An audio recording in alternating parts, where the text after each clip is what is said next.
Queridos filhos, hoje vamos conversar sobre o segundo dogma mariano, que é a virgindade perpétua de Nossa Senhora, que foi proclamado solenemente no Concílio de Latrão em 641.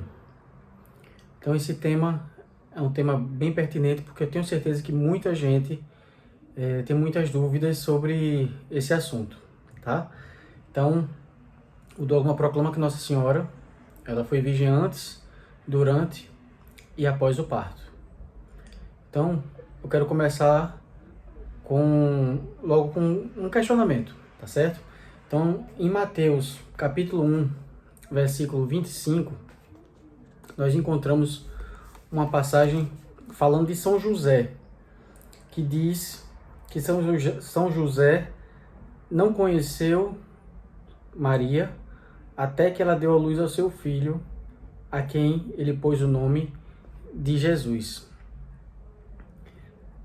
E em Lucas, capítulo 2, versículo 7, nós encontramos justamente outra palavrinha intrigante para que a gente possa conversar hoje.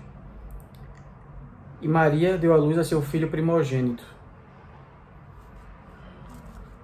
Então, primeira coisa, José não teve relações, ou seja, ele não conheceu. Na Bíblia, principalmente no Antigo Testamento, se fala conhecer com uma intimidade muito grande. Normalmente, essa palavra ela é dada aos casais. Então, José não conheceu. Então, ele não teve relações íntimas com Maria até que ela teve o seu filho. Então, muita gente pode fazer o questionamento: se ele não teve relações até ela ter o seu filho, logo ele teve depois. Percebam que essa frase que eu falei depois, ela não está dizendo isso lá na Bíblia, só está dizendo que ele não teve relações até ela ter o seu filho. Então, a primeira coisa, a gente já percebe que a pessoa ela é levada a uma livre interpretação. Então, se eu digo que ele não conheceu, que ele não teve relações com ela até ela ter o seu filho, eu não estou dizendo que ele teve depois.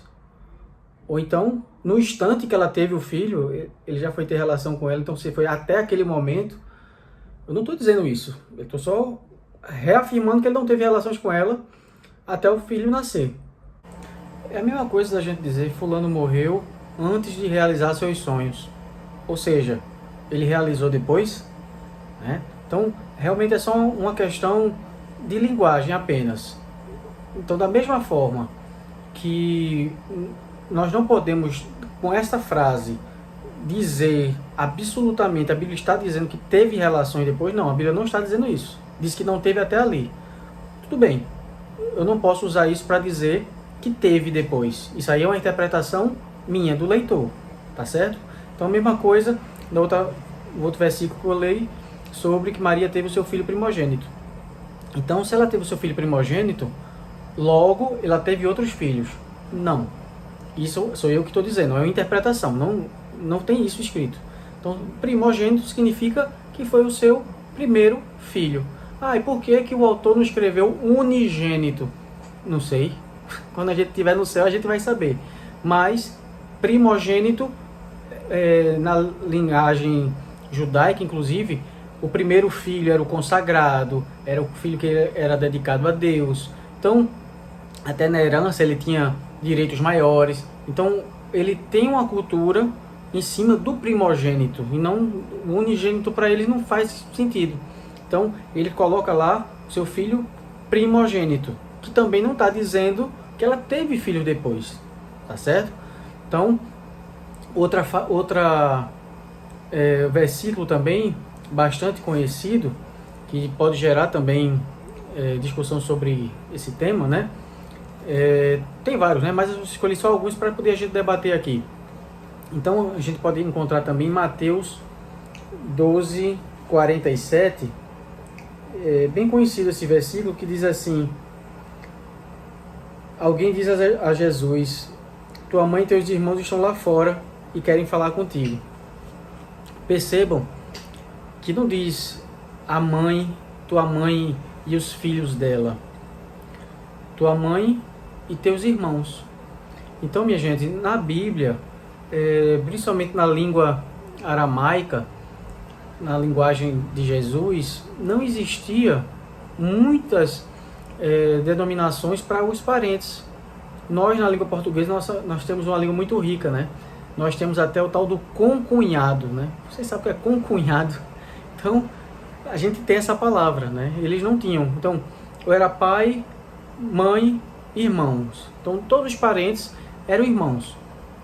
Por exemplo, em Gênesis 13, 8, Abraão se refere a Ló como seu irmão. Pode olhar lá. E Ló, na verdade, é seu sobrinho. Mas não existia a palavra sobrinho, entende? Então, tudo era irmão. E fora que existe até uma tendência teológica também, não é essa a mais usual, né?